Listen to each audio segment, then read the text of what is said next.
Very clean play, very strong individual. Boom, got it in before he looked. He hasn't picked it. Ah, damn, you baited me, Riv. It's time. I trust it. The crystal ball looks shiny. Oh, yeah, he's got, yeah. Don't worry. He knows what you're thinking. So it is going to be the Karma Lee, a bit of in and out. Pretty scrappy team in the two members so far from GIGABYTE Marines. It's got to be Ivan now, surely. Like, you've got to protect the AD carry conversation in the making. Okay. So now they, I mean, the Lulu's out. You could still have the Orianna on Seiya's side, pick, but Syndra's up, so you want to make sure ban phase 2 goes through. I feel like Nami would be a pretty good support on the side of Kênh. Don't show too much. Also plays very nicely into the lane. It gives you a lot of trading power. Does well into a lot of the poke and harass that often comes out from Karma.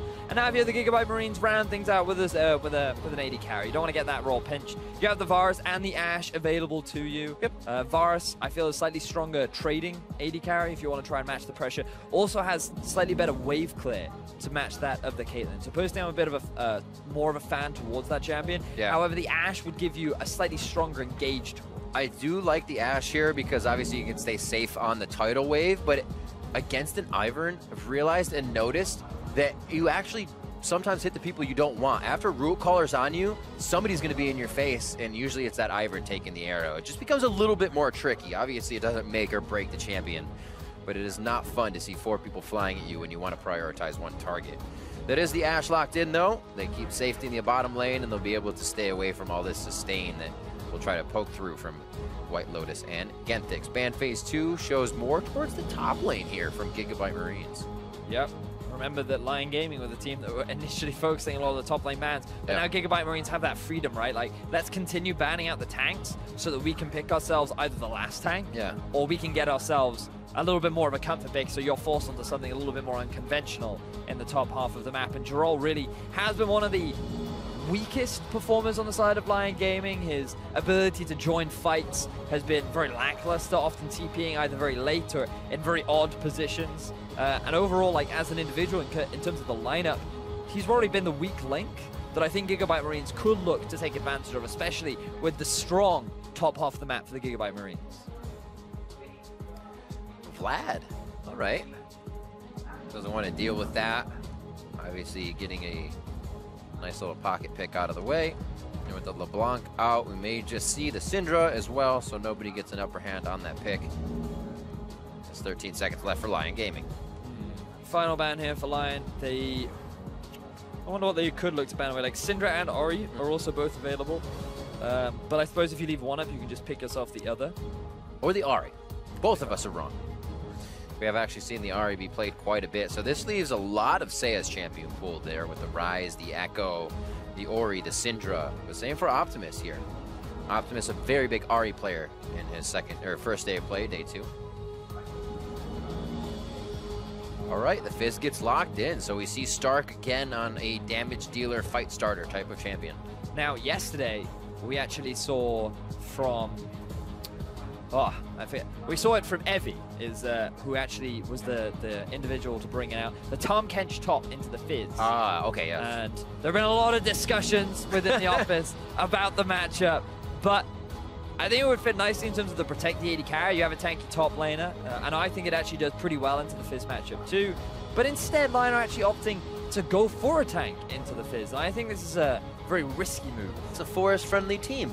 It certainly is. You have the water to keep them hydrated. Now they need the Leo in the mid lane, and you've got the full package, right? This is fantastic. The Maokai and the Ivern are going to be working together here to root this game into place. Another pick in the Syndra. That's usually the last pick you see, but not for blue side. They lock it in, and now we're going to have to see what the answer is here from the side of GIGABYTE Marines. I'm expecting an Echo to come out in the middle lane. Alternatively, you could flex the Fizz, and you could throw the Fizz in mid. I've always considered Fizz a pretty good champion into Syndra too. And then you could pick something like a Rumble up top into the Maokai if you wanted to. Oh, you could! Nicely done. So it looks like that is what's going to happen. So now Maokai versus Rumble. Not the greatest fun in the world, honestly. You do get cooked up, but once Maokai gets a bit of HP, level 5, level 6, you can withstand the lane and kind of just queue the farm away. an element of irony in the sense that we see a forest competition and a wood burner gets picked up on the side of the GIGABYTE Marines. But let's look at the compositions overall. You've got a great 1-3-1 being set up from the side of the GIGABYTE Marines. Good initiation tools in the form of the Ashe. You have the flank engage from the side of the LIİN. You also have the Rumble ultimate, which is actually fantastic, not only setting up sieges, but also forcing your opponents into a situation where you can start the fight. Meanwhile, LION Gaming, they're all about that team fighting. We've seen so much of the protect the AD carry. We've talked a lot about how White Lotus as an individual is probably one of the best AD carries you can look to play this protect the AD carry style around. And now that he's got this perfect composition with the Maokai, with the Ivern, with the Nami as well, you've got a prime position towards this mid to late game where you do want to set up either these sieges or you want to be forcing these 5v5 fights. I love as well that he focuses kind of these range champions like a Caitlyn or an Ashe to volley in, kind of poke in, but is that guy that will flash as soon as he sees an opportunity to get a kill, forward to get it, be aggressive. And we're about to get on the rift for game 2 here of day 4, a 2-1. LION Gaming versus the undefeated Group B GIGABYTE Marines. We have yet to have a team come out of the play-ins undefeated, as Rampage was able to take down Supermassive earlier today. Can GIGABYTE Marines keep the wins coming and keep the confidence high? We're about to be on the rift, and we're about to see the MSI play-ins. These games always definitely get the crowd on their feet. Expect to hear the cheers. And we'll have to see what happens. Ivern on your screen now. See Maokai up top. Do you think they're friends or enemies? Who, the Maokai and Ivern? Yeah, because Maokai is all angry that he was taken out of the forest. Ivern's like, I'd like to be anywhere. He's just here to help the creatures of the forest, right? So he's true. He's like the therapist for Maokai. He's very much the guy that says, you know what, Maokai? Radical. It's fine, right? Like, here, have this funny cat costume. This will make you feel better about yourself, right? That's right. Things are down. You feel bad about where you are. Just put the onesie, right? Get like, the onesie that's out. what I like to do. Well, we know Jiral's feeling good then. Stark, we did say the Fizz might have been his, but then the Rumble. So that Gragas, the Kennen, the Rumble play, and some others continue him on a track to be aggression and DPS for the team. And I'm really excited to see this Fizz into Syndra. We don't really get this matchup in Europe. A lot of the European mid laners are not a fan of Fizz mid in particular because they think that his laning phase is too easy to abuse, especially into a champion like Syndra. So normally he makes his way up top. But what I love is the fact that once you hit level 6 on the Fizz, you have so much kill pressure. It is impossible for the Syndra, especially in the late game, to move off onto a side lane to be able to deal with him. So you've got this late game guaranteed win condition for the GIGABYTE Marines, where you have the 1-3-1 from the Fizz, and that's what I'm really excited to see. But the pressure is on as well for LION. They have to take advantage of getting an early game lead with the Syndra. They cannot allow her to fall behind, because if she does, it becomes nearly impossible to come back into this matchup. Actually looks like he has done the 2 push as well, or sorry, W 4-2. Keep himself safe here just by taking a few Qs. Sayas doesn't have that much damage. Start off the laning phase. It's really awkward though for Optimus in this position, because sure, you want to try and get the early push, get yourself an early level 2, but what you notice from Say is that he throws the wave in a way that's forcing Optimus to be constantly overextended just to get a little bit of experience. So he's also going to be denied farm, because every time he comes close, there's the risk of Say stunning him up, along with Oddie coming in for a very early gank. Look, already level 3 means that that mid laner could very well be one of the early focuses for the side of LION Gaming. Absolutely. And he is going to be over the wall. What did they decide, actually? He sees the wave coming back a little bit, maybe. Goes for the ward to make sure the scuttle is not taken by Levi as he looks towards bottom. Slay has been taking a fair amount of chunk damage, but I think this is a difficult game for Oddie. Yep. Seems a little bit indecisive as to where he wants to go, what he wants to do with his early game. Surprised that he didn't look to try and get himself the Scuttle Crab, as you see more trading in bot. Pretty safe by Archie and Slay. Genthix is like, just attack me, come on. And they're not buying it fully with their HP. Adi says, here's a bit of safety for bot lane. And they don't get a ward just over the wall. We will have a little jungler friendliness here though. Oh, big miss by Levi there. Makes Adi in a good position, gives himself the long range attacks for a little extra damage. Jungle combat, always exciting to see as they tap each other on the shoulder. That could have been a lot different if that Q hit. Certainly could have been. Meanwhile in the middle lane, this is the sort of pressure that you'd expect from Syndra early on. you're forced to go into the corrupting potion. What I like is the teleport choice as well from Optimus. So even after he takes all this harassment, he can do a very early back, pick himself up, either one ԴŭtěNG's ring or maybe even go for the Fellowship build. And then it gives him a little bit more early laning power. Also like barrier choice from Seiya here. As you come to the point where Optimus is going to just chum the waters on top of you, he can stand still barrier and basically 1v1 the fight, which is not what you do against Fizz all the time. This looks like Levi rather, has been keeping an eye on Adi, just pushed him out for second scuttle. And now they both have one to their name here, as top side's going to get a little bit of jungler intervention. Stark is pushed up. Levi looking for an early gank mid. This could be difficult. I think he's just here to help push the wave in so that Optimus can look to get himself the back. As we were talking about, he has the TP available. He's had enough of the harassment, so he's asked for his daddy jungler to just come in and be like, hey, can you help me? Can you help me out, buddy? You can see with the damage how slow he's pushing just by the amount of waves Seiya has to clear now. He's just slowly clearing. They keep piling up. Seiya feels great to be up CS and pushing Optimus out of lane. See what the backs are here. Dark Seal is expected with the ability power and a little bit of vision. Low mana on the bot side, but that does not stop them from getting the pokes in.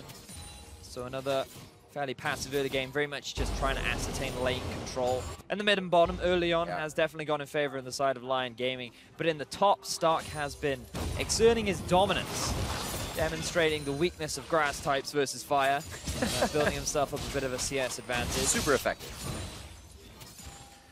Great job as well by Slay. Kind of the same situation for GIGABYTE Marines down here that we saw for Seiya in mid.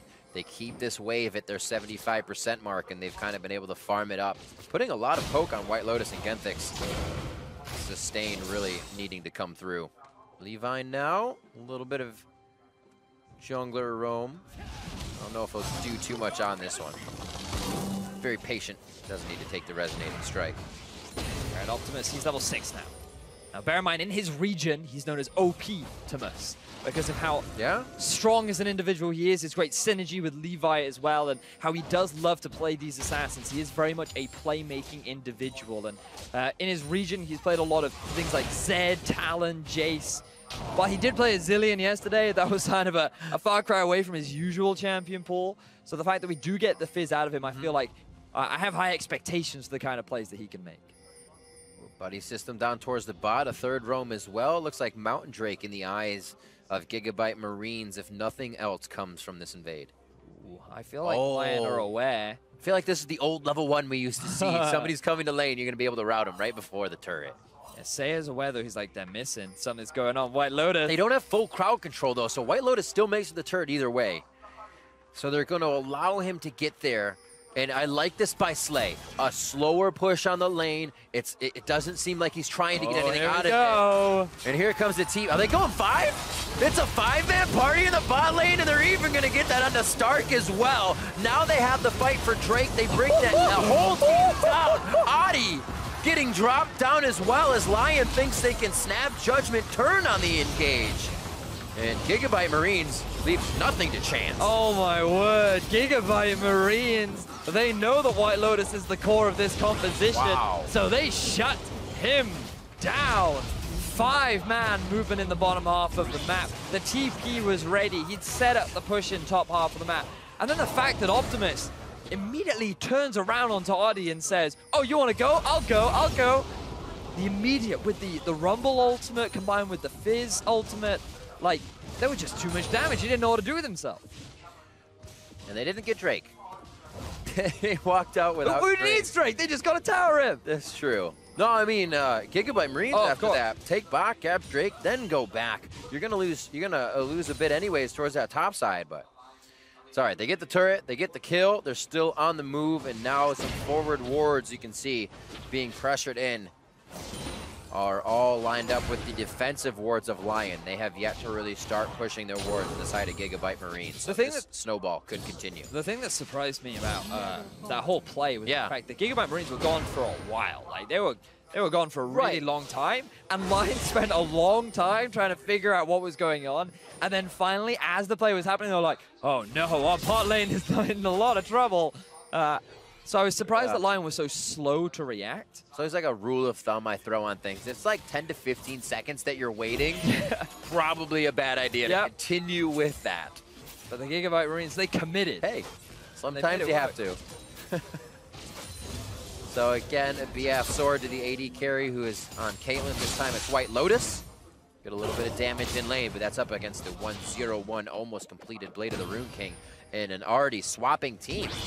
Forced swap here by GIGABYTE Marines, put Stark in the bottom lane. And we see White Lotus and Genthix now towards the top two, back to duo against Slay and Archie. Now that Slay has gotten himself a few items under his belt, he has the level advantage. They're feeling a lot more confident in being able to push this top wave, especially with an Ashe Karma. Which means that they can now be the ones to start chipping down on that tier 1 in the top lane. And you can also set up that same play in the top half of the map once the cooldowns come back up, right? Like, Fizz is starting to work towards some of his core items. Looks like Stark maybe even going for an early Rylai's with his itemization, or perhaps an early Void Staff to try and mitigate some of the magic resistance that is coming out from the side of Giral. Regardless, Levi is going to pick himself up the first Drake of the game. I like that. The first Rylai's would be incredibly interesting because the team actually doesn't focus on any hard crowd control except for that arrow, right? So you're just stacking the slows, continuously locking a team up for the catch potential. Oh, cross map. They didn't see what was in the jungle. And again, not being afraid of the dark costs Adi his life. I don't even know if Adi was the target, but he made it work. No, that was a pie to the face. They were definitely... Somebody ducked. Yeah. GIGABYTE Marines, they were looking for an opportunity. That was such a beautiful setup. I love this play from the GIGABYTE Marines. A lot of the questions around this team was that they don't look that convincing, right? They don't look like a super massive. We're not seeing this kind of proactivity. A lot of their wins, well, all of their wins were just off the back of one core decision. Right. But now we see the GIGABYTE Marines having a beautiful early game, picking themselves up a draft that is very much their style.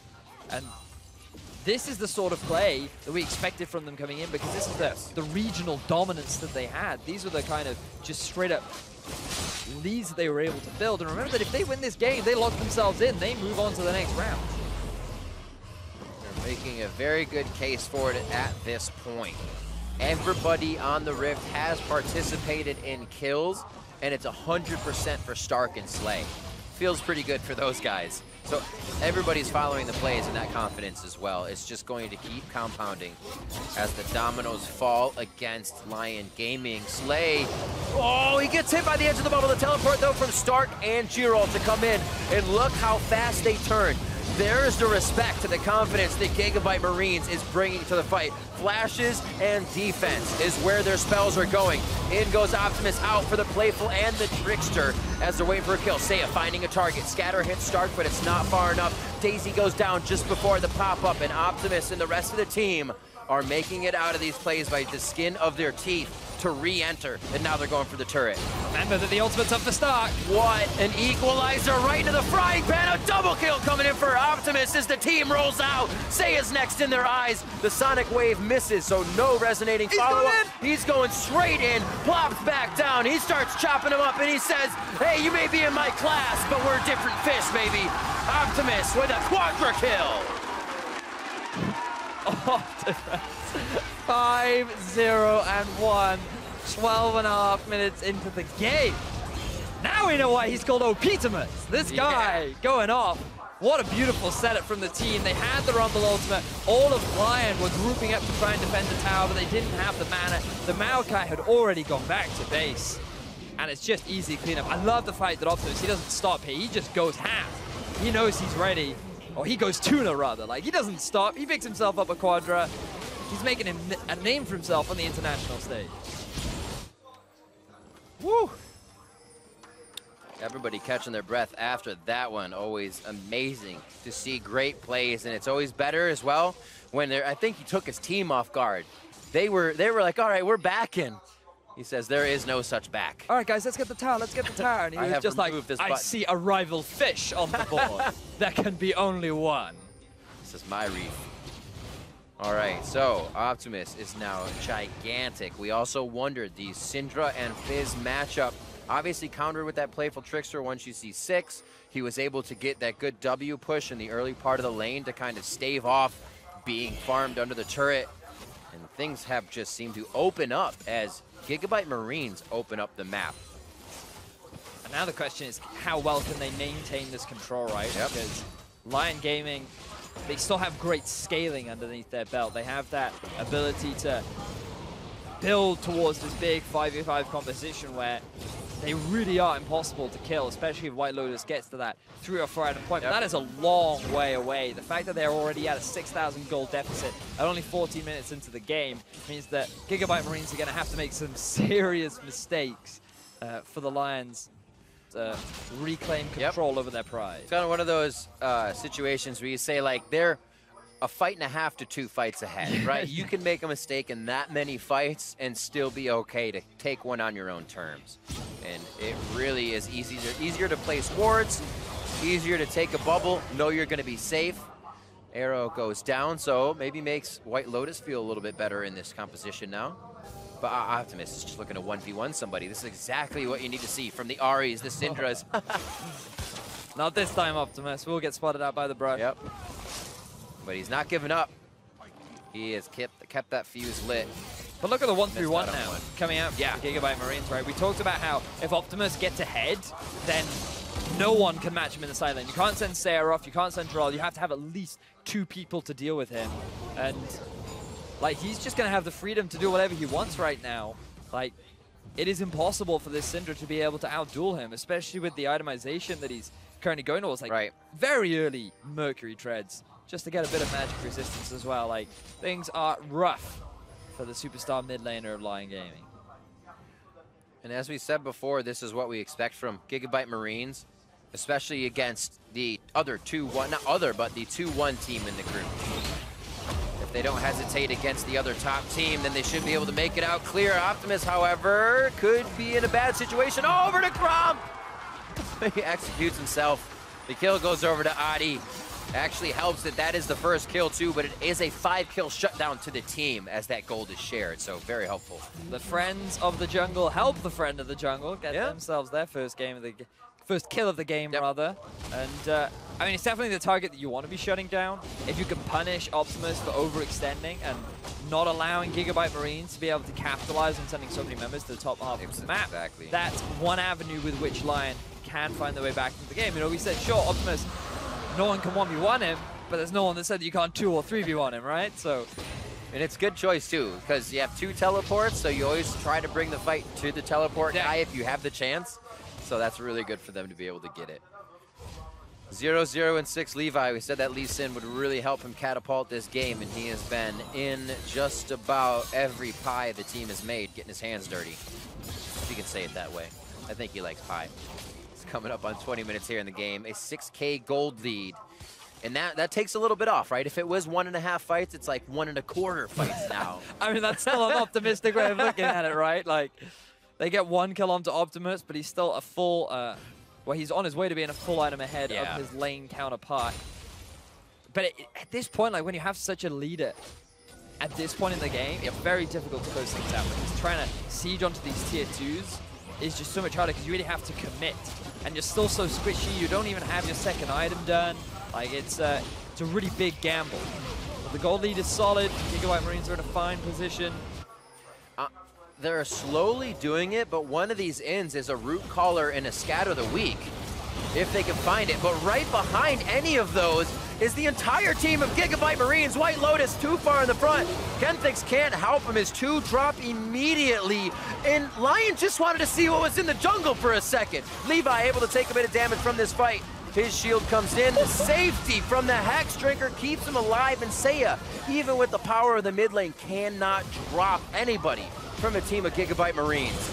Oh, LION Gaming. Oh boy. They're going to try and hold the best they can, but that's going to be another tower going in the favor of the GIGABYTE Marines. Unfortunately for LION, they wanted to try and make something happen. They wanted to try and find a pick. They were able to get it onto Optimus, and they thought, hey, ooh, we can get Archie here. But they don't realize that they're forcing themselves into a choke point, primed and ready for the rest of GIGABYTE Marines to very swiftly collapse. Optimus, he didn't even have to use his teleport. I mean, I like the flash Q from Levi, but this is the play that I really like here. So he's able to get the kick, and then he provides his own escape route. Ready for Optimus to help him. Tag team in.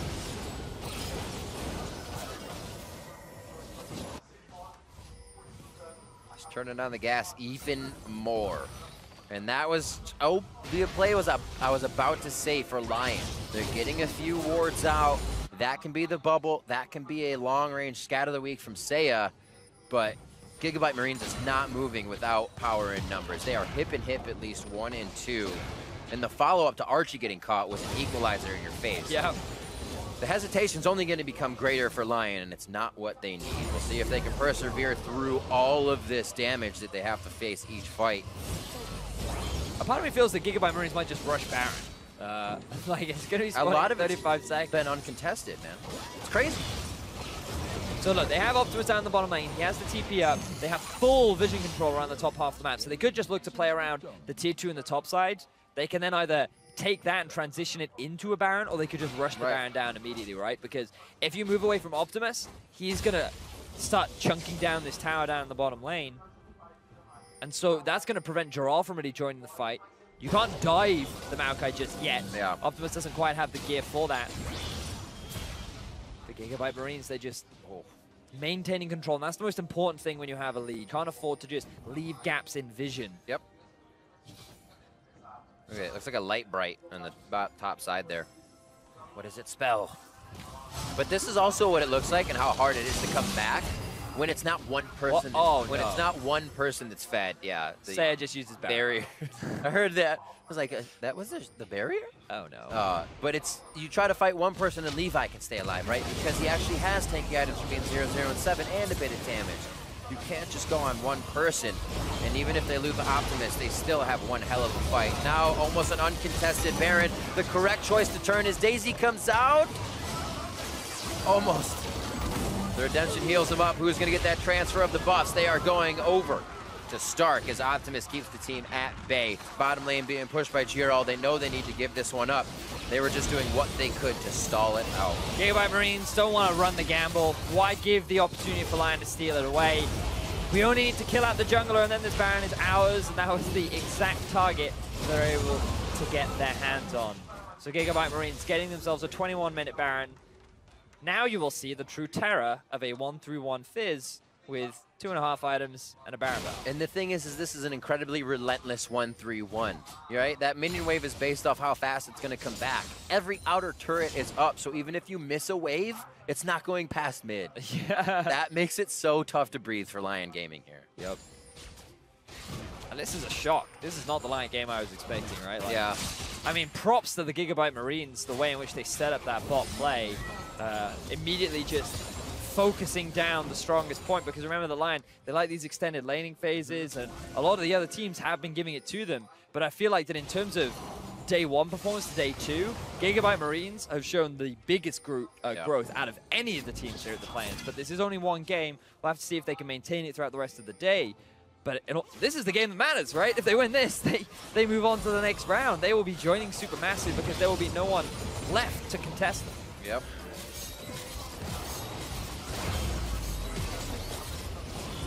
Everything just keeps piling up. The situation where Seiya needs to build the Sork Boots instead of, the Merc Treads instead of the Sork Boots. Diminishing some of his power. Nice equalizer to split off Adi from the team. They're going to be there to take down Daisy nice and easy. As Optimus, they're playing the nuisance game. They're just pulling the eyes of the LION Gaming team so they can't focus on one person. And GIGABYTE Marines is able to do the damage they need each time they're in there. That is 4 ultimates gone for the GIGABYTE Marines, though. Yep. LION Gaming, if they're able to dive in. Oh, Jiro onto Slay. They say we get the 80 carry, we can save the day. Stark as well with the Flame Spitter in. Almost overheated, so he pulls off for a second. Oh, Levi all the way in, but he has the exit to the right. Only looks a bit crazy because that's how GIGABYTE Marines is playing. The Root Caller, who takes it? You're going to go to your auto attack range so the backline keeps their distance. That's enough to take down Optimus. Flash for him as well. Levi goes into the fight, is able to drop one for himself. Adi's going to go down. As like we said, even if Optimus drops in a scary situation, the rest of the team, the cavalry's there to back him up. GIGABYTE Marines, they have 4 members left standing. They have the Baron-empowered minions, and they are looking to get the fastest game of the MSI play-in. 14-2, they have not dropped a turret on the map. And they do have 4 members standing as they look to go 4-0 in Group B of the play-ins.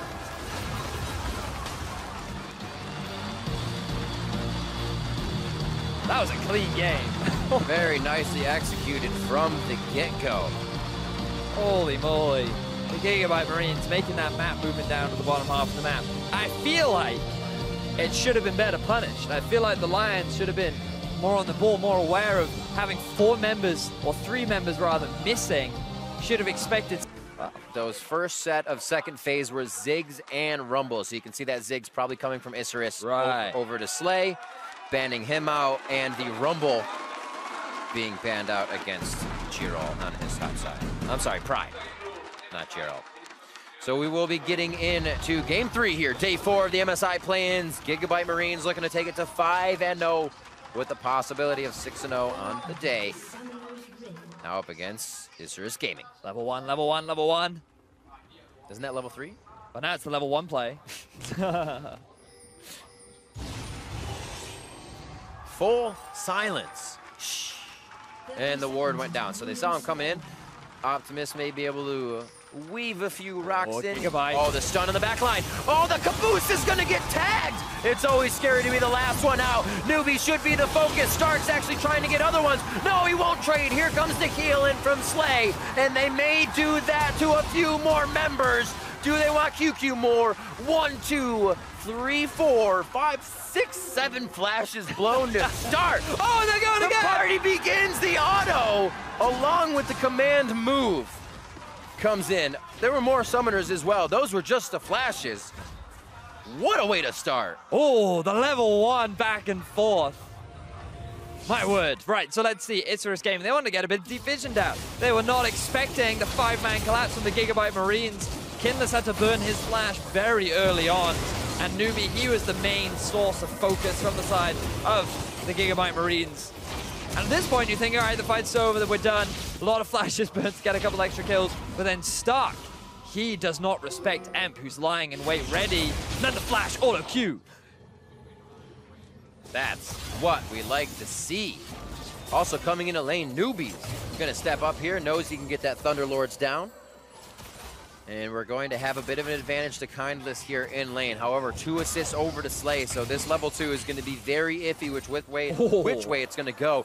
Dead minions to that grenade, amplifying it just slightly. I just love the fact that when you come into laning phase with 0 summoner spells, because the traditional matchup just completely changes, right? Like, look, Slay and Archie, they haven't had the opportunity to go back to base, but Kindless and Newbie, they died, so they can reset. They've got the full health, they're now back in the wave, and they didn't lose, I don't believe, any experience at all. So they're still having a lot of control. They're able to get themselves to level 2, and so they actually have a health advantage. And now Levi, he's going for the play.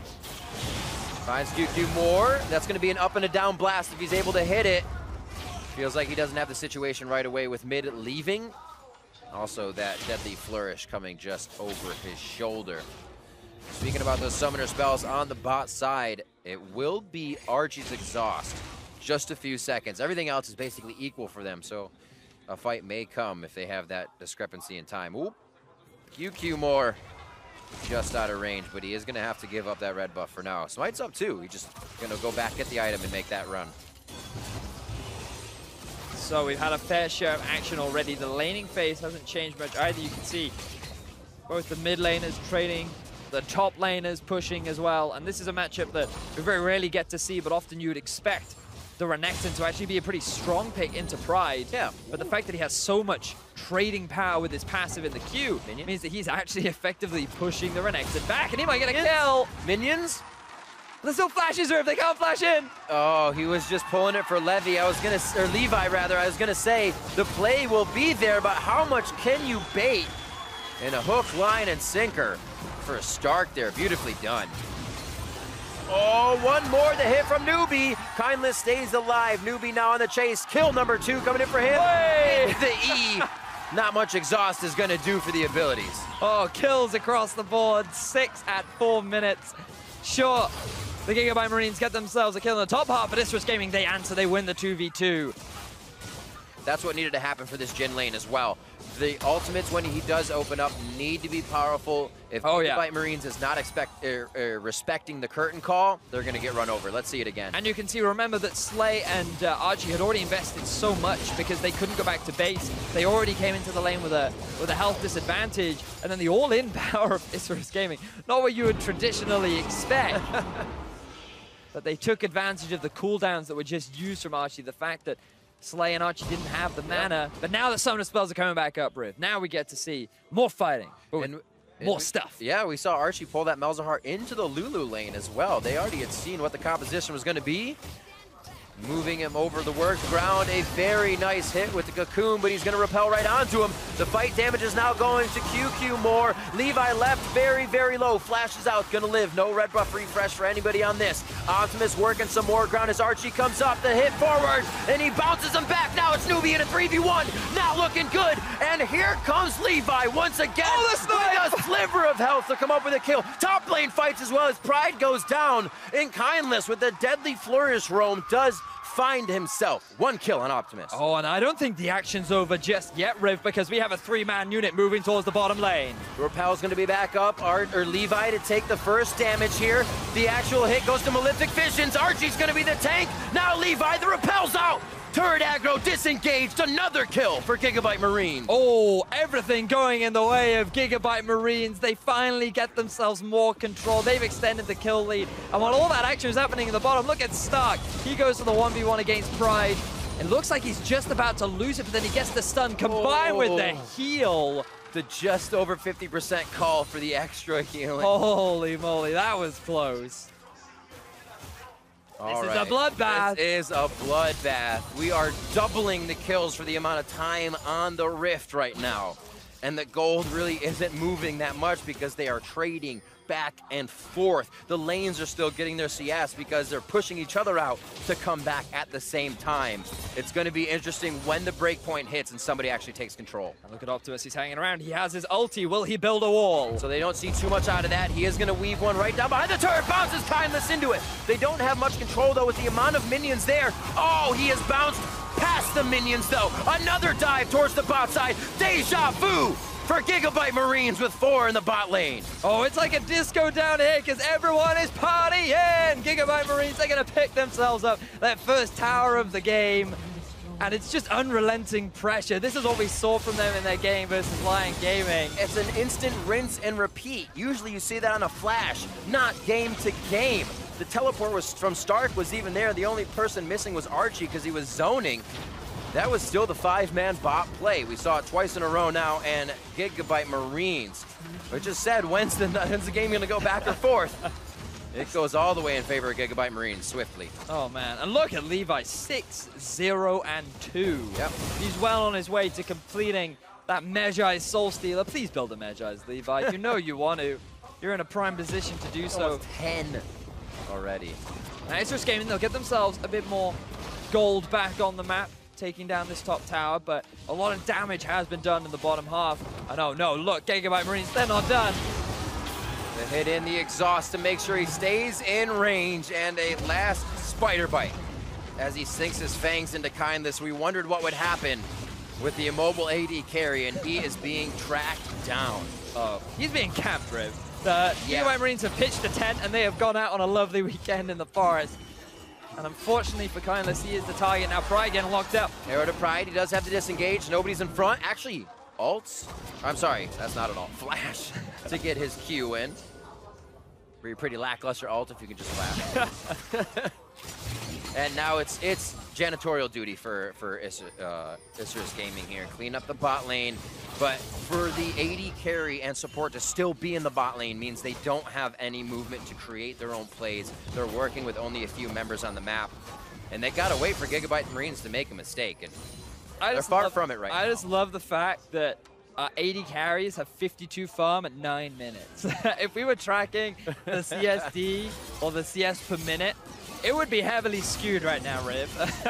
However, the kills would be slightly inflated, as we have certainly had a lot of action. Really enjoy these kind of games, and now GIGABYTE Marines, they've returned a little bit more to their style. Yeah. Not what we saw from them on day 1, but it seems to be a reoccurring pattern for them on day 2, where they get this lead, and they are just relentless with what they do with it.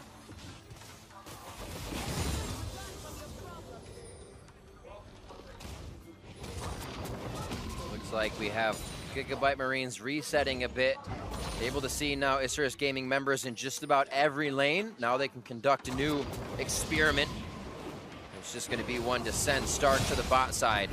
Soak up these minions here. They might actually go onto Emp in the mid lane without seeing too much pressure there. And wards being behind. One time after another, Stark continues to bait his lane into what looks like a losing fight, and Levi is right in his back pocket. An element of irony as a hero's entrance is used to run away from a fight, but Bride will get away with his life. Oh, he is saying, my team needs me. Yeah, over there, away from you two. Will be the Ocean Drake being picked up for the GIGABYTE Marines. Pressure continues. Their main focus will likely be this mid lane turret. Now the cleanse is up for Emp. Yeah. But I don't think that'll stop the GIGABYTE Marines for some reason. So he says no. There wasn't even a wall to keep them away from the turret. He drops it immediately. And all these defensive wards, you can see the flow of the game just by the vision on the map. Isurus Gaming not even feeling comfortable to protect anything past their red buff, past their blue buff. And GIGABYTE Marines already starting to inject wards in the side of Isurus Gaming's jungle. Right there, they can see Stark and Archie trying to make a play. And they're just going to head around towards that top side. Nicely done. So Isurus able to stave off a few things, but it's still going to be coming fast. Levi and the team has not kind of cared that if there's turrets there in their sieges after late. The 1-3-1 now largely being set up by the GIGABYTE Marines. They have the Talia and go off to a side lane. Morel and Nomicon being picked up by Optimus. He's feeling pretty confident. You can also, interesting that they're actually moving Stark to the top. All right, okay, so they're moving Stark to the top side. He has the TP, and then they're just going to send Optimus to be down bot. I don't think they're too worried about Pride into Optimus because he'll primarily just control waves. Keep him pushed, and that means that they can look to try and make some plays around the middle lane. But it is difficult to take down that turret because of the Orianna. And not be able to pick this one up as well. Yeah. And uncontested, not having hard engage is just kind of crushing Isurus Gaming right now. Opening up with the curtain call is just going to allow GIGABYTE Marines to walk around. We said it was good that Kindless was getting kills early, but they have fallen off and turned into 4 deaths. So the curtain call can probably just be face tanked here by a majority of members on the side of GIGABYTE. Yeah, again, it's like the example that you used in the previous game, right? They're about 3 fights behind right now, I would argue, for Isurus Gaming. They really need the GIGABYTE Marines to make a lot of mistakes, but this is the situation the GIGABYTE Marines were in the game just prior to this one, where they have a good lead, but it becomes even harder now to try and push it. You almost have a lead too fast. You're not powerful enough to get to these second-tier turrets. You guys don't have enough wards, enough sweepers to make sure you're safe. And you almost have to slow the game down, according to you. Oh, alley-ooped himself as he gets the seismic shove into a bit of that rock throw from Optimus. Flash was used, but a lot was gained, and they're going to be able to grab more in mid. The cross-map play, and let's see if Archie can make a play of his own. Emp gets locked up, lying in wait. Again, Vision tells the story. If Archie can sit in the jungle that long, it means Isurus Gaming has lost too much control. And GIGABYTE Marines continue to get kills on single members. Another one here onto Pride, and the cannon wave coming into the mid lane. It is happening perfectly for GIGABYTE Marines right now. Optimus landing knock-up after knock-up, using this Talia to find picks all over the map. This is the kind of Talia play I've been wanting to see for such a long time, because it is beautiful. The way in which he's always utilizing his passive to swiftly move around the map, work with his teammates to find these picks, and they may have just found another. And this is a situation of seeing a few of those fights that they can almost lose, but then come out on top of. Flashing forward is Slay. We've seen it before, and he may get the kills he wants. That little minion might have just saved Newbie. Oh, Slay! Shockwave comes in, and Slay with a flash heal gets himself into a bad situation. But GIGABYTE Marines feels okay, probably telling Slay, calm down. But look what we're getting out of this. Yeah, blood in his eyes, Rave. He wanted those kills, but I feel like it clouded his vision just a little bit. I am not a support AD carry. That will be a 1-1-8, but it becomes a 0-2-8. Oh, man. Oh, here we go. Another TP. Where will they go? The Q out. Everything is in defense here for Isurus Gaming, and it's so easy to take the fight from GIGABYTE Marines' view if they see that these potential hits, the stops, the engages are done. Let's see what happened here to start this one off. So this is where GIGABYTE Marines, they are getting a little greedy now. They feel that, hey, you know, we have such a big gold lead, we can stick around with half our health bars. They're probably sitting on a lot of gold that they're not spending. The turnaround here was what they shouldn't have done. They should have just disengaged. And then Slay thinks, well, I've committed now. I may as well keep going. As every good AD carry should. But it does cost him his life, unfortunately for him. He now has the Blade of the Ruined King, which is great. But he doesn't have any kills yet, so he's slacking in terms of the contribution that the rest of his team is applying. There you go, Vedius. The Magi's has been... There it is! He has become enlightened. They even know it. Coming out of the base, they're like, eyes on Levi. He is about to tell some stories. He has the book. That's a dead Slay.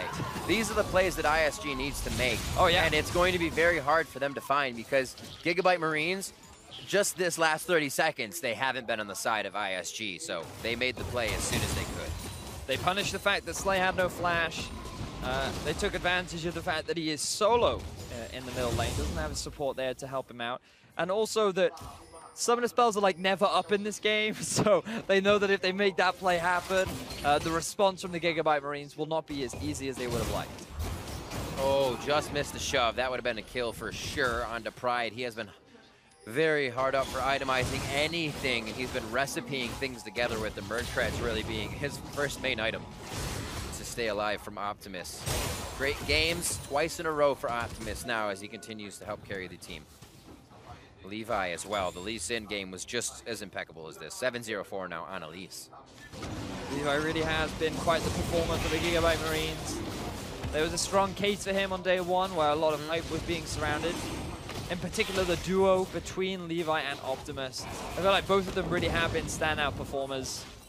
And in fairness to Slay and Archie, they've always been considered as the masterminds behind the team. You know, the more intellectuals that are very much around building the team compositions and playing a lane that's not necessarily mechanically demanding, but is very much about setting up the play, providing the utility and enabling the team. Thinking back to like that Ziggs bottom lane that they ran, like you know, very much about farming and sieging rather than going for the Lucian outplay of being an individual superstar. Because I mean, they have the players for that, right? Absolutely, and that's the mind of Archie, a name you've definitely heard, been around for a very long time, has understood the game through many metas, and dude, like you said, has the ability to kind of voice a lot of the strategic plays from that bot lane in different scenarios with that Ziggs, with something else. Throw a little flavor in there, and right now, they are really spicing things up.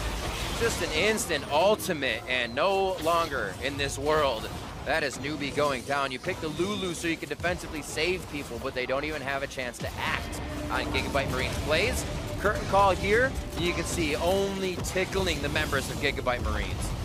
Here comes the wall, but That's Archie... more than a tickle there. Archie gets himself taken down. You sing someone's praises and you give him the caster curse.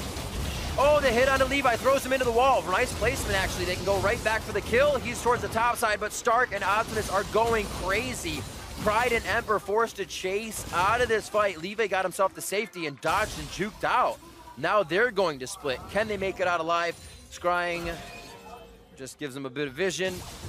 And Slay will have arrow up, and half the time he should be able to finish the chase first. Volley will be out of the way. What do they get out of this?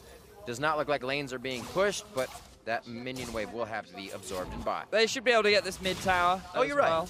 Super low. GIGABYTE Marines, really nice sidestep from Levi and Archie in that brush. They avoided the glitter lance, so he had no idea that they were actually in there, and they were able to set up this bait now. This is just ISG trying to do their best to get a return play. Don't want to punish Archie for walking the greedy way through the jungle, but then GIGABYTE Marines, they're so strong at this point in the game. They feel confident they can force this dive. With the shockwave only hitting onto Levi, that's not enough to deter Optimus and Stark just diving down onto this turret and continuing with that onslaught through the rest of ISG's team.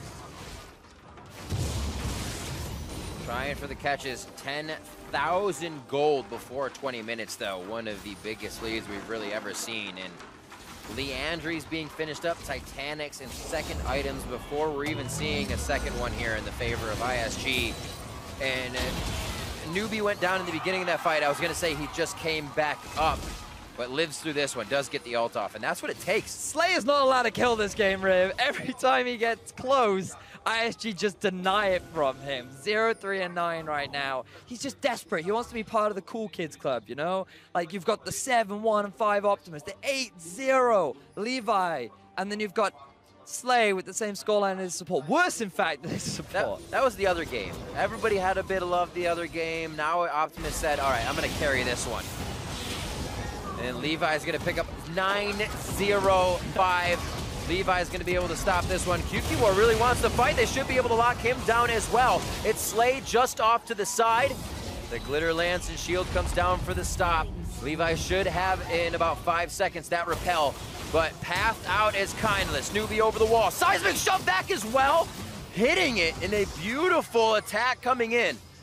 Kindless lives as he almost burns down, but Optimus is just showing almost perfect range and ability use here from the Taliyah play. And it will result in a Baron for the GIGABYTE Marines in a similar fashion to what they did in their game 1 of the day. They're looking to try and beat their fastest game time record. Slay also gets a kill. He's feeling good. And now 22 stacks on the measure eyes for Levi. We get to see the 1v1 kill for Stark. 2 level advantage. I don't think this is even fair anymore, Riv. Crocodile versus Gargoyle. Stark just utilizing the Dominus power to assert his dominance over his lane opponent. Yeah, really nicely using the charges as Ruthless Predator or Cole if he needs the extra heal or a 3-hit stun. Doing it nicely. Sometimes you get in there and you get a little crazy and you just start renektoning, slicing, dicing, QW, go, go, go. Not to mention 22 stacks for Levi. It's a pretty big boy right now. His book is full of knowledge. It's like, which part do you want to read? The murder part. Choose your own adventure is the way he's going right now, and it's been an awesome one for GIGABYTE Marines. Game after game, Levi showing on LIİN, now on the Elise. And definitely something that I said, you know, it's going to be tough when they face either TSM or Flash Wolves. Definitely something either of those teams are going to have to look at for the jungle of GIGABYTE Marines. 20-8, the curtain is called. And the teleports are in. Pride onto Slay. Very nice damage to start things off. But they have the flash to the back line to keep things going. And that gives Stark a kill for himself. Taking out most of the damage now for Isurus Gaming. A 3v1 situation. Here's the rest of the team. Stark almost not going down before the team gets there. And look at the damage from Levi. Volatile Spiderling doing the rest of the work. Optimus playing off the ball. And they have been able to fight base and team. Triple kill for Levi. 13-0-6. Unheard of score. GIGABYTE Marines displaying their superiority over Group B with the Baron-empowered minions are looking to go 5-0 in the group. And looking to make the games faster, one after the next. QQ Moore, I'm going to have a say in this one, but Levi's there, and Levi is just about 3 members of the team. Instantly exploding. Amp didn't have time to think about the situation.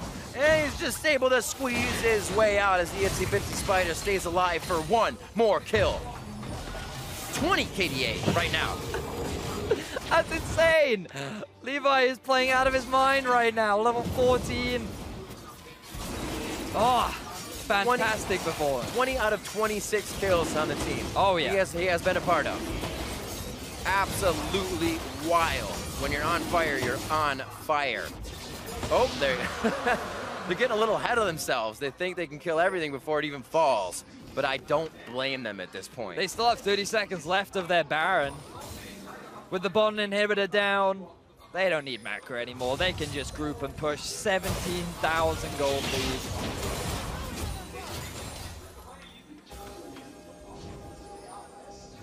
See how they work this, and they're not breaking stride either. Stark stays towards the bottom. TP up or not, you can go around the horn from turret to turret very easy. There's no reason to give him the full 5v5 fight. Spread him thin, find one. QQ Moore gets taken out.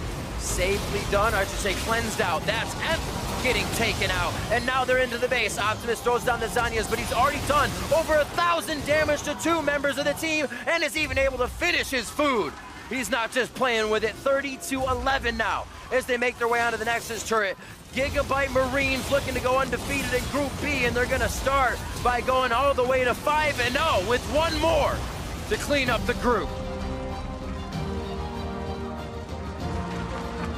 We had a lot of shenanigans that game, Riv. Out of the play-in stage or making it towards the next round to face either Flash Wolves or TSM. Of course, GAM win is the hashtag you want to be using up. We'll find out who's going to take this one. We load up onto Summoner's Rift one more time. The teams are playing for pride. They're playing for fun. They're playing just to have a good old time. What the hell? Let's see how it all goes. Yeah, GIGABYTE Marines saying they're playing for experience as well. In their own words, talking about how they're using it as scrim time themselves. Now VP giving them a standard composition on the other side. The audience wanted the Teemo. It wasn't to be. But I think we'll enjoy watching VP GIGABYTE Marines in a straightforward game, because the GIGABYTE Marines are fun to watch. Like, you look at this, you've got LIİN, LeBlanc, easy snowball potential from the mid lane if they can catch out Paranoia or Creox, go 2 versus 1, get the kills. Yep, GIGABYTE Marines going for comfort, but going for compositions that really suit the style that they like to play out. Fast-paced action early on, but they have some scaling potential. They have some late game in the form of Slay. Player noted much more for the game knowledge than honestly the mechanics that you see exerted by Levi, I should say. It's interesting when you look at the GIGABYTE Marines and their play style based around a lot of this active jungle pathing towards mid lane, a lot of LIİN. It is somewhat reminiscent of what Flash Wolves were doing at IEM. When you look at the games they played, based around LIİN, Syndra, a lot of aggression in the mid lane that teams in Europe started to pick up and adopt. So there's an interesting couple of storylines. If the GIGABYTE Marines end up drawn against the Flash Wolves, there's a lot of similarities in the way they play, and of course the grudge between the GPL and potentially the LMS. That would be a fun matchup to watch. Yeah, it's been a long time since the LMS was a part of the GPL, but you have to think that it would be a very big thing for the Vietnamese representatives to be able to take on that LMS squad, the Flash Wolves having been so historically dominant in that region. But GIGABYTE Marines have to be familiar with it. Now, what they may not be familiar with is Creox in the level 2 gank. Well, this happened to them last game, so Creox is like, I'm going to do it. I'm going to do it this Play game. Steps up. Uh-oh, he's in trouble. First blood going the way of blasting, and now Archie's still caught. Flashing forward is Creox. They're looking to finish the job. One more shot is not enough, and even with the Braum, he just can't get it. Archie is going to live to tell the tale. Wasn't quite enough damage. Archie threw out the exhaust to slow Santos. Didn't quite get the proc on the Winter's Bite passive. There was one auto remaining. That exhaust may have been the difference between Santos getting that stun down and it being Archie dying as well, but that's gone so well for VP in this bottom lane. We'll take another look at it. So, Flash came forward early. Slay was locked down and killed. So, let's count the stacks here. Archie. Does he manage to connect with the early one? Exhaust prevents it even being applied at first. And then they're able to get away from that. Oh, right back to the action. Right into it. Uh-oh, auto attack from Optimus. He's going to finish the job. Santos finds himself on the wrong side of this fight. Blasting, gets the heal. Looking for Optimus with the double buff. She goes in. Shifts his way right behind the mid laner. Takes down Optimus, looking for Archie now. Shield. And we have got a party in this river. Oh, yeah, Slay. He's out of summoners, though. Unfortunately, he's going down. Blasting, getting himself kill number 3 on this Ezreal once again versus the GIGABYTE Marines. VP say, okay, GIGABYTE Marines, you want scrims? Here's a European scrim coming right to you. Early kills, everybody's playing like they got somewhere to be in 20 minutes, and Creox right there gets locked down early by Optimus, who comes out of the lane. Santos then manages to buy enough time that Blasting comes in. He plays his own LeBlanc impression, going right on top of Optimus, takes out the mid laner, and from there, back and forth, Archie couldn't quite, or at least Blasting couldn't quite kill Archie. Archie couldn't get away, and Slay was easily picked off as soon as that Braum passive ends up locking him down. 4 kills to 1. VP, this would be where you're like, can we remake the lobby? Go for another 15 minutes till you surrender, right? Yeah. Paranoia burning his summoner spells, but getting himself a kill on top of it now. And Optimus set a little on the back foot. Well, you want some scrim experience, you're certainly getting it. Paranoia is going down. Yes. Optimus turns it back on with the help from Levi, and this game has gone all over the place. 3 kill Ezreal at 4.5 minutes into the game. It's Pickaxe already picked up, Tia picked up as well for Blasting. We just saw Paranoia dropping in the mid lane as well. So it's going to be a game of can Ezreal stay far enough ahead, or will the LeBlanc carry the game for the GIGABYTE Marines? Because I think the Marines right now, they're going to want to settle themselves. We talked about them having a faster play style. Unless it's the LeBlanc playing the fast game, I think it's not exactly in their control right now. 4 kills to 2 is the score. VP were the ones pulling the fast one to kick things off. I mean, a level 2 Graves gank, it's the same thing that they did the last time they met, but it works out for him. Blasting getting himself 3 kills. I mean, this is a stellar start for Virtus Pro, and well, the top lane's been nice and quiet, but Doxy, he can hold the line for days. At this point, it feels like the VP are almost the Borg. They assimilate the strategy from game 1, and then resistance in the bottom lane is futile. 3 kills for Blasting. Slay is definitely not having a great start to this one, and he's going to get pushed back. When the bully gets bullied, you know something's wrong. Levi is waiting in the wings. He's level 5. No Dragon's Kick available. Blasting goes in, but Slay's low. There's the safeguard. Santa still has the Unbreakable. Kreox is tagging his way in, and Archie's gone down to Blasting. Levi's got to flash away. He's stunned up. Teleport match. They completed it? Stark finished the cancellation for Doxy, but they're still going to get one. Wait a minute. Levi turns it around, picking himself up. A quick double, and there goes the equalizer. Kreox is cut off, and he's going to burn down to 0. Stark picking one up. Doxy got killed in all of that. Doxy really got quick. Killed like immediately. I thought he canceled the TP. I was juked.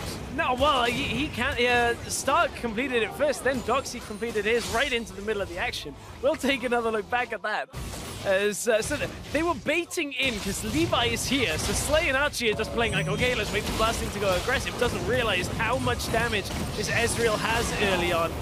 First kill goes down onto Santos. They exchange it for the support on the other side. How does Doxy just die? Oh, it's all those minions in front of them as well. In comes Levi. Stark had the damage. VP not respecting the minion damage on top of it. And between the Rumble damage, Levi coming back into the fight, VP thought they had the beginning of this game on lockdown. Suddenly, even kills, even gold. Everybody now is even in this game. So forget what happened the last 6 minutes. It is now all reset at 7. I say that. But Blasting has 4 kills still. Yes, I was going to say, it's not even because Blasting's got 4 kills and a Muramana already on the way. And that's the crazy thing. If he had gone down in there, that shutdown gold, that might be the big difference maker, but GIGABYTE Marines still were able to even up that gold gap despite it. And it's about 500 difference as a result. Blasting and Santa's still able to reset here, but Marines, after what looks like a horrendous start to the game, have turned it around. You don't see this very often, Pyra. Caitlyn being zoned out of the lane by Ezreal. Caitlyn Lulu versus Ezreal Braum, yes. Yeah, the Braum That's something else. Provides a lot of extra threat there. Normally both of them sit behind their minion wave for a while. That's a level advantage too that both dual laners have on their counterparts. And the big difference maker has got to be Levi here. He took himself 2 kills. Instead of going up to the top, he's been getting a bit of counter jungling on. Doxy having to turn and run from Stark, who also has that level advantage versus him. So it's really the top side of the map that GIGABYTE Marines are playing towards right now. Yeah. We did just reach a moment where Blasting had double the CS of Slay, but Slay had the wave push under tower, and he was able to take the rest of it. Kreox has spotted out jungle. Levi. All right, safeguards away. There's the ward. That's just going to be cleared back. Kreox with the double buffs. Levi did not want to fight him with the same. Despite the fact that he looked like he had the damage and he had some backup from Stark, it wasn't to be this time around. Still, we got to focus our attention on the bottom side of the map. Blasting Santos, they're pushed up right now, bullying as best they can and freely when they know that Levi's not around, but he's very mobile on that Lee Sin. And speaking of mobile, so is Optimus. Chunks out Paranoia's health bar before leaping back and around, and Stark is now caught in the middle between Kreox and Doxy. There's the equalizer, but he gets blown away by the collateral damage of Kreox. Ouch. By that positioning and being caught out, that was less Tony Stark, a little bit more Ned Stark at the end of Season 1, because that was a tough ending for the GIGABYTE Marines top laner. Yeah. You are on fire with your culture references today. I applaud you, good sir. But meanwhile, not really. It's like the biggest show in the world. It's more of a quantity thing. You know, what are you going to do? Levi's going to be able to take the time, though, and get himself up Cloud Drake. No silly smite away is available this time. Kreox not there in time to be able to hop the wall, and there's your mobility for GIGABYTE Marines. Little extra. Down to the bot side seems to be the objective here. Optimus, Archie, they're all looking to chase down Santos and Blasting. Chains were on, but that's the fake LeBlanc. There are a lot of references that you can do through that, like especially with so many Marvel films these days. I'm waiting to get the opportunity at some point so I can cast Samsung Galaxy to do Guardians of the Samsung Galaxy films. You gave it away. No, I mean, they're not SKT. They're not going to be like at MSI. They're not going to be. Maybe they'll end up at Worlds. Who knows? There's a whole nother it's a long season ahead of us. There is, but you know, it's very possible. Don't give away all your bag of tricks.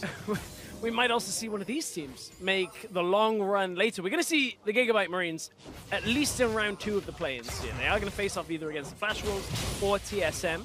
And that's something I wanted to hit a little bit because we talked about familiarity with Flash Wolves. I mean, this is a team that is not super far located. They could easily get scrims with these guys if they're doing it, but they have certainly learned a few things, whether or not it's from them. Kreox flashing the wall, but Optimus says, you shall not live through all this. And now Blasting and Santa's caught between the rest of the team. Slay could go down here, but he gets a shutdown onto Blasting, and he burns low. Santa's finally getting the kill with the Ignite, but he is isolated from the rest of his squad at 10 minutes. GIGABYTE Marines now with that start, the gold lead, the kill lead. Everything's in their favor now. Yeah, this is now stabilized somewhat for the GIGABYTE Marines, able to capitalize on Kreox. Optimus roaming out of the lane. That's one of the strengths we talked about for this LeBlanc. Get out of the lane first, put the pressure down, find the Graves in between Levi, Optimus, and the rest of the Marines. They're able to lock down one member of VP and carry it through into a bot lane fight where they finally get that shutdown goal on Blasting. Yeah, critical right now to be able to shut the Ezreal down. And here's the late swap. Slay and Archie going up towards the top side, trying to defend their tower. With all the action we have, there hasn't been a single tower falling yet. Doxy has been trying, but unfortunately, the Anchor just doesn't have the amount of damage that he needs to start this one off. And with the dual laners arriving, he's got to turn tail and retreat. And that's one of the reasons why Stark started with the Dark Steel. He was like, well, I'm Rumble in the laning phase against Nautilus. I'm just going to push up, try and get things. He had 3 stacks after the first set of kills he TP'd in for, but those ended up fading away. Yeah, but Doxy had 3 rings, so it was a little bit hard to push back against. And now he's backed away. No teleport up and available, so it's a little free push time, but Slay and Archie aren't going to go for it because there's a gank squad hiding out in this brush. See if they sniff that one out. A lot of people call it the Lord of the Rings build, but it's not actually, because Sauron, yes, they forged all of the rings. I believe it was the dwarves that got 3. No, they had 7. It was the elf. Oh, it was the elf. We'll get back to that. I looked that up as well. That's the one that I got. I'll always school you in this, Stretch. Thank you. Santos is in trouble, unfortunately. He's gone down, and 20 seconds remain till he comes right back on up. It was the team that was trying for the bait. They got baited back and forth themselves. Blasting, Ace in the hole comes his way. Paranoia caught under tower, and Optimus making that one look a little easy here. And this is a good sign in the favor of the Marines that they can stabilize off such a chaotic beginning of the game. I mean, Optimus 5-1-0. This Gunblade completed already on LeBlanc means that honestly Optimus can take out most people on the map. Like, not even Blasting is particularly safe the later this goes, but Optimus has full control of this middle lane as well. Paranoia is so difficult to actually lock down the LeBlanc. You can see Paranoia is holding everything to try and maintain some sense of presence in this lane, and then that's doesn't quite get the recall off. Optimus comes in. Should have picked Teemo, man. Not that would have made a big amount of difference. I mean, this guy, we've been talking about Blasting in the early game, but quietly Optimus starts stacking up these kills. He's 5-1, as you said. He has the Gunblade. He's a massive threat. And Optimus has really been showing up this tournament so far, and he continues to do it. Unstoppable at 13 minutes. This guy is train wrecking. Same thing as the last game. Last game he got a quadra kill. This time he just decided he wanted to space them out a bit. Turret's gone down. Optimus looking for more damage. So is Levi right now. He's gone a little bit too far forward. Teleport channel will complete, and Doxy is able to pull the shutdown on top of Levi. Optimus going down. This is the overextension. Virtus Pro capitalizing, and it's just Slay to back off. Doxy, well, he's got some damage now. Looking to chase down Slay. There is going to be a whole lot of hurt coming his way. There's the hook right on top, and Blasting with his 6th kill. Not too shabby. Nope, not shabby at all. Stark takes down the bottom tower. Paranoia finally gets some time to push out mid lane. It was an overextension in the top lane for the GIGABYTE Marines. So this is how it started. Insta-kill on Kreox as soon as the chains leashed. It was not a quiet walk in the park for that, but Optimus jumps over, tries to get onto Santos, and at this point, TP starts out of Doxy, and this is where Levi keeps going aggressive. They utilize the Lulu ultimate to try and save him. That leaves Optimus ignited, locked down by the Nautilus passive, and taken out. Therefore, the damage is gone, Archie's gone, Slay can't do anything, no TP available for Stark in the bottom lane, and there was no real follow-up, nothing else that could be done here. VP just take it the next kill, take the tower from the top side after it. Sometimes the danger, when you get too far ahead, you think you're invincible, and the team turns it around once again. And honestly, the way this game is going, that gold graph at the end of it's going to look like, oh, magnitude 7.8 or something like that. 10 seconds on Infernal Drake. That will be the second of the game. GIGABYTE Marines picking up the Cloud earlier on, and, well, the gold's gone back to being pretty close. 1,000 in the favor of GIGABYTE Marines. Still, that LeBlanc is the huge threat. Optimus, he's already shown what he can do on Assassins. Over the years, in fact.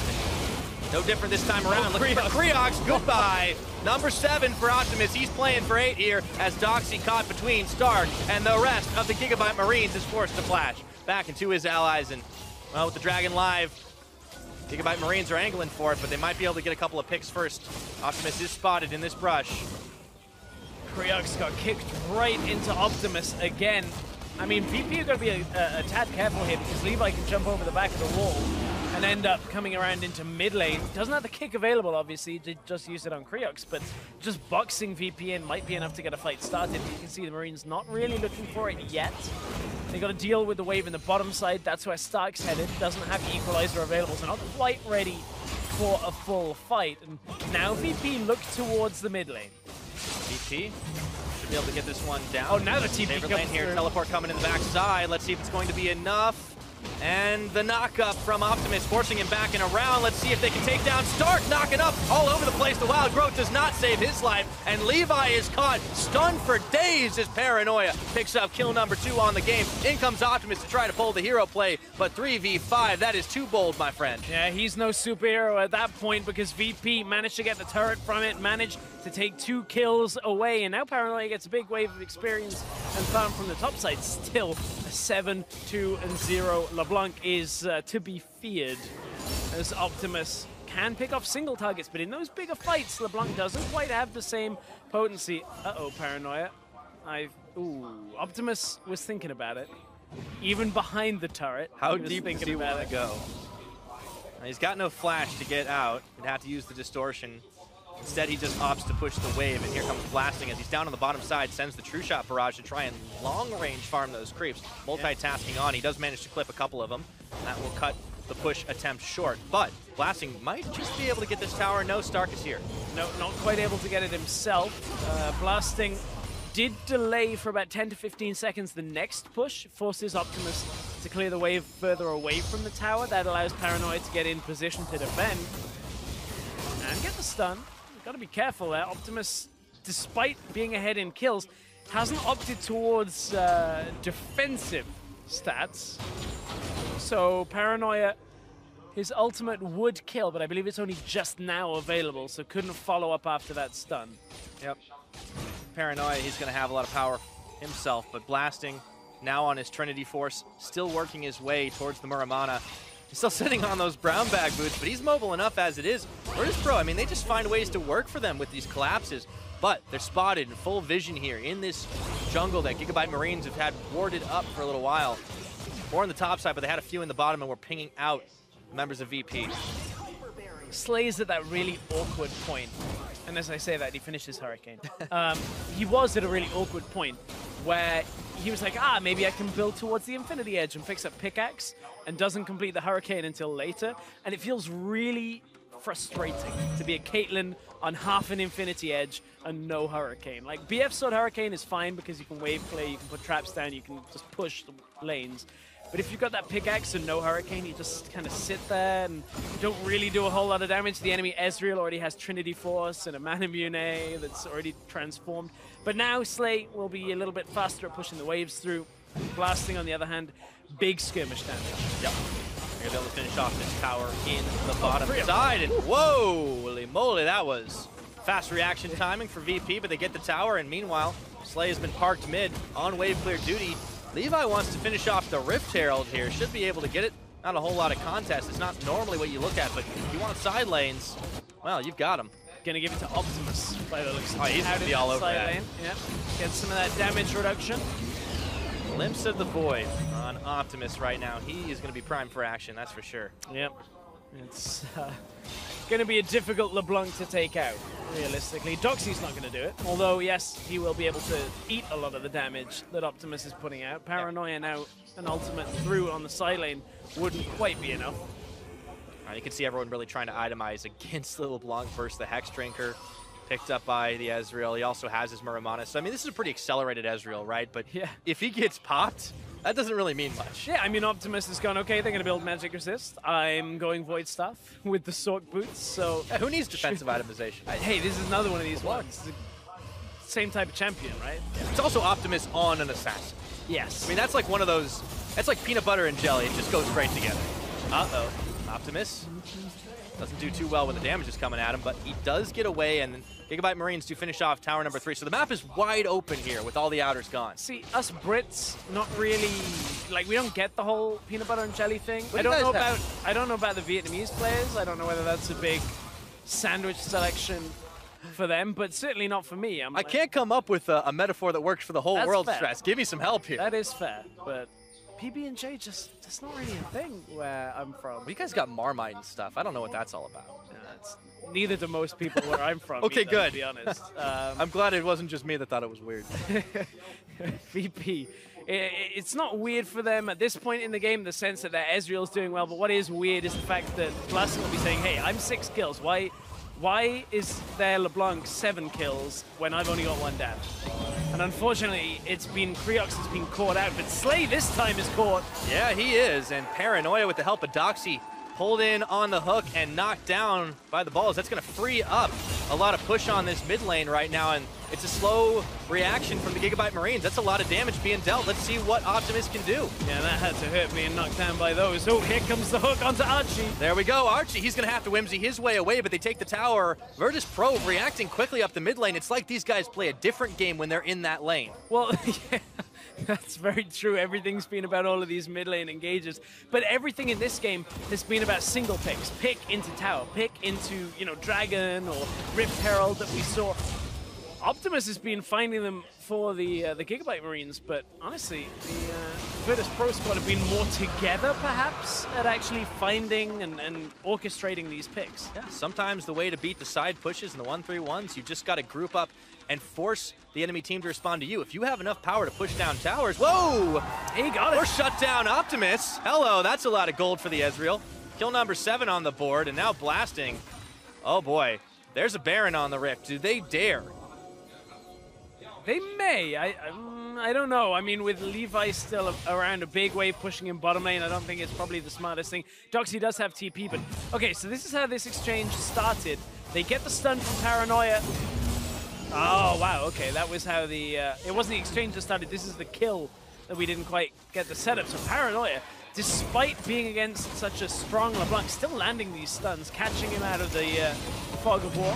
Yeah, really good positioning we've seen out of Paranoia, and honestly, he's only gone down a handful of times, and now they're not going to opt for it because there's still that ward in there. They may not know, but it's still not very safe. There is Optimus back up and available. GIGABYTE Marines, though, a little less sure of their footing right now in this game as the gold lead's gone the way of VP. Yeah, they're wondering why the enemy team have got more kills than them. GIGABYTE Marines every other game have been like, okay, at this point in the game, we're pushing inhibitors. We've got the kill lead by like 12. Everything's going well. Well, for VP, it's VP that have the lead right now. GIGABYTE Marines, again, are going to have to re-stabilize this, and this is the difficulty with the Caitlyn style without a lot of the Ivern. Yes, you've got the Lulu here. We can't really overlook that, but if Slay gets caught out and Archie isn't right next to him, there's not enough survivability until later into the game. Once Slay has 4 items, the damage that he can actually output in exchange with VP. So right now, it's a tough old game for Slay, and he's really been hurting by this Syndra and the Ezreal. Yeah. VP keep on forcing those team fights and making sure that GIGABYTE Marines can't really utilize their pick compositions, and now Stark is caught up by Doxy. He's got the Iceborne Gauntlet. He might just be able to duel with them right now. There's a 1v1 of Fire and Ice at the minute, but it's going to end you can't without a whole lot of satisfying resolution. I was trying to go somewhere around that. I beat you to it this time. Yeah, I got a few in my pocket stress. But see, you can see where VP are playing, right? Everybody wants to get in position for the Baron. Yes. They remember. Yeah. That was a bad one. Anyway, VP just continually moving around that mid lane. That's where like everything in this game has been for VP. Continually trying to get picks in mid lane, and Slay has walked into a couple of them. Like, you can't really overlook that. Doxy has a TP available, but he's cutting into mid lane, trying to just regroup, regather. Not quite in time, though. GIGABYTE Marines playing a little further back than they have done before in this game. Seem to be a little less certain. Things, but remember, they've come into this game with the expectation that they're going to be able to get the scrim. The race is on already for Graves with having to reload halfway through. One of those little things that just tilts you. Ah, no 15 gold.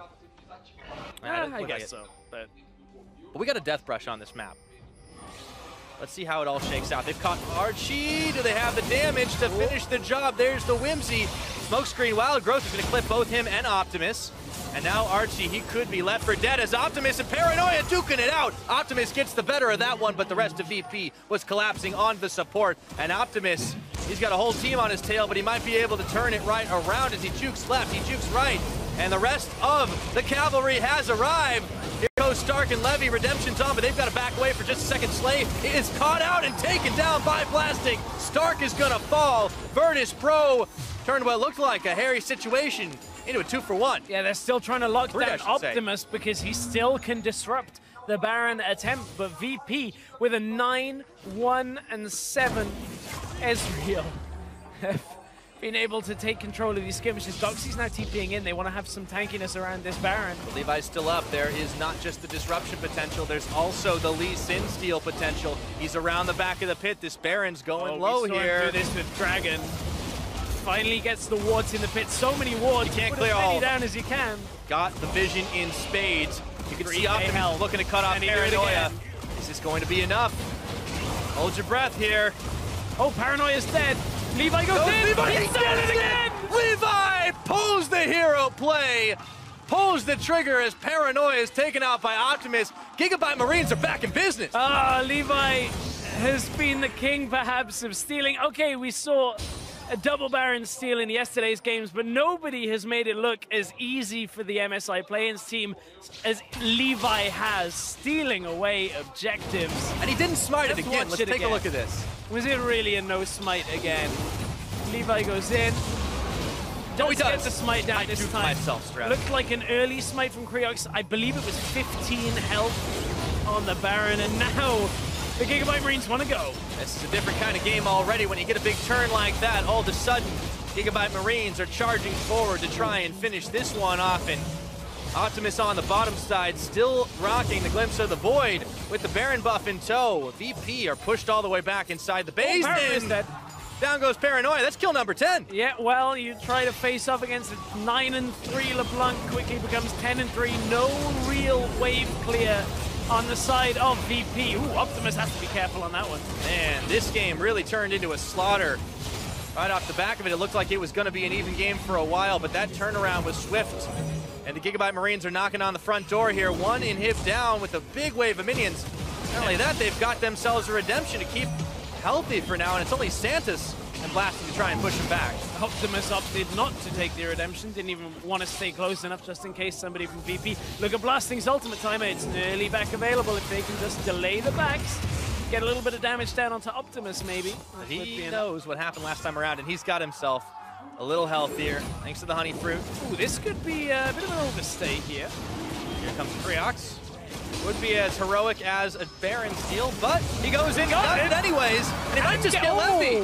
Nearly got the kill on Levy. Shield comes out. Oh, not quite the right positioning. Nice try, on Blasting's ult. Still, GIGABYTE Marines are in the lead. They have the Baron buff for another 1:20, but an Ocean Drake going over to VP allows them to kind of absorb some of these small exchanges back to back. Right, and they lost, we got to take a look at the damage report, right? They lost themselves an inhibitor and a tower down bottom. Paranoia was down for duration of all that, but they crucially saved mid lane.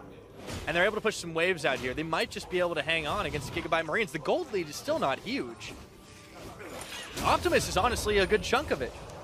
Yeah, Optimus, if he falls, that's a lot of the damage down, but GIGABYTE Marines already opting towards Banner of Command on Archie. trying to just reduce as much of the wave clear as possible. Now the Graves is still there. That's one thing we have to keep in mind. Oh, Paranoia goes down finally. One more tick of damage, and in goes Stark to clean house right now as he pops his on his hourglass, and time is running out for this Virtus.pro team. Stark, he's gonna fall at the end of it all, but it doesn't really matter too much. It's GA popped right now as Blasting takes down the top laner. Blasting's still up. He's gotta be the hero in this one, but is he a hero enough? That's an inhibitor going down. Doxy going forward, takes down Slay, and this is bloody all through the mid lane right now. Archie trying to duke it out with Blasting. Has him into a munchkin, but he's got the double kill. He's looking for the triple. Can he save the day? Optimus is out. The redemption's in. Oh, this is so tense. It depends. Blasting has flash. If he can read the distortion from Optimus, he might be okay. Shifts flash. Oh, he avoids the last hit, but he is not going to be able to turn it right around. He does get the ultimate out, but their base is in shambles right now, Stress. Blasting was enough just to survive through and deny a game-ending fight for the GIGABYTE Marines, but this has been an incredibly back-and-forth fight-based game between VP and the GIGABYTE Marines. So it starts off with the fact that Paranoia stands just a little too close to the fire as Levi goes in. A lot of damage down, takes him down already. Paranoia drops to start it. Creox couldn't really hang after that either, and then from there, VP, it's everything on Blasting, and everything about Blasting's movement in here is just to try and save the game for the team here, because look, he gets exhausted, can't finish off Optimus when he puts himself in range, and now has to dodge out everything. Good hook from Doxy, catches onto Slay for the first kill in the follow-up portion. A second exhaust on Blasting, then the Sonya's hourglass after that keeps Optimus alive. Blasting tries to dodge around the rest of the fight. The fight went so long, we're back into another situation, because look what Optimus is looking for, another engage. Man, between Optimus and Blasting, it has been one hell of a battle. These guys are trying to save the lives of their teammates. They're trying to get the kills down early enough, and it's so back and forth. It looks like GIGABYTE Marines, they're able to close the net and finish the game off. There's only one Nexus turret up and remaining, but you cannot count this team out. Virtus.pro have shown that they've got teeth. When you've got one champion on one side that's 12-1-7, the other, the LeBlanc, that's 11-3-2, feels almost like the unstoppable force against the immovable object. But hang on, wait, Optimus died. Well, so much for the unstoppable force on that side. Optimus is down for 49 seconds. There's nothing for VP to really get on this side of the map, though. But they have bought themselves some time. I was busy counting numbers. Well, now we're counting kills. We got to see that one again. Yeah, 13-1 over to the 80 carry of Virtus.pro. This guy is rocking insane KPs. So let's take a look at this. Optimus thinks, okay, I'll just go in and annihilate Paranoia. This time gets stunned. Easy pick off once that stun lands. Good stun out of Paranoia. He's been trying it the entire game. 2v1, a little bit of help. A little overly optimistic. Inhibs are coming up, though. Inhib just was announced that they're coming up soon, and with a, you know, the position on the map, perhaps for VP, they might be able to contest this next Baron. It was VP that started the Baron last time, remember? And Levi stole it away. Well, Optimus was keeping his counterpart really occupied for a while. Yeah, this has started to look a little bit different. The gold has stayed close. VP, they're back in it. If they can keep their inhibitors alive and healthy, they might just have a ghost of a chance against the GIGABYTE Marines. Trying as hard as they can to get themselves a perfect record at the play-in stage, but VP are putting up one heck of a fight. They absolutely are. As we said, GIGABYTE Marines were looking for some more competition while they're finding it out of VP. Creox is tanking, that's okay. Paranoia can intercept the ace in the hole. Levi's there, he goes in, Lee Syndrome, and he's gonna get melted by Paranoia. Doxy turns for Stark, True Shot Barrage goes through. They're looking for him as he tries to walk it out, overheat, but Archie and Slay were stunned up. They don't want any presents, not today, no thank you. It's one quick kill picked up by VP, but the Baron is live on the Rift. Yep. There's no smite available for the Marines. Oh, but look at Optimus's positioning. He's trying to find Blasting on the backside of this fight, but a smart ward right in the middle of mid lane is going to spot out any kind of cross from behind. They know where Optimus is. Optimus is going to try and at least push the wave in their favor.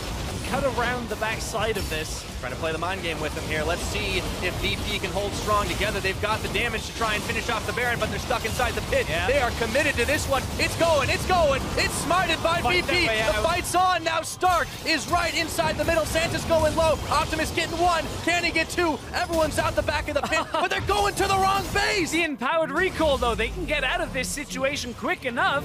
The VP only lose one. That is a worthwhile trade overall. They get the Baron, they punish Levi's over-aggression, and we are right back in this game, being back and forth between both teams here, Devin. Yes, indeed, James. And now there is an Infernal Dragon that GIGABYTE Marines can get. That's a consolation prize, but it doesn't hurt when you're 35 minutes into the game. You want as much damage as you can possibly get. So they'll be able to clear that one out nice and quick, but VP, all the inhibitors back up. They're able to push the side lanes. They've got the Baron buff. And these guys just keep on going. This is the opposite of our last game. Last game was like hands off, no one takes the tower, no one takes the same game objectives. times. Yeah. Whereas Maybe. this game, everybody's like, okay, let's just fight and we'll take objectives and we'll only get a little bit from each of them, but get lots of kills. But one thing that is similar is how much VP have done to minimize their losses, to know when they need to take a quick escape. I mean, everyone went over the back of the pit after Santos had gone down, and he was bleeding out anyways, so it was an easy pickup for Optimus. But VP have just shown such incredible ability to make a decision when they know they're in a bad situation. They've been tenacious, that's for sure. Like, being able to hold on and not just kind of keel over, seeing a 12 kill LeBlanc on the other side. Blasting has only died once in a game where a LeBlanc on the enemy team has snowballed incredibly hard. That's a good feat. Yes, Ezreal is good at getting out of situations, but still. Well, I mean, he didn't die the last time they met up with the GIGABYTE Marines, so Blasting, you know, on this Ezreal, he's clearly shown it is an S-tier pick for him, and if they can take that one to a victory, this team definitely keep their heads held high in their final game of the MSI play-in stage. As VP are able to take out a tower, Optimus looking for a flank. He sends his clone in. Yeah.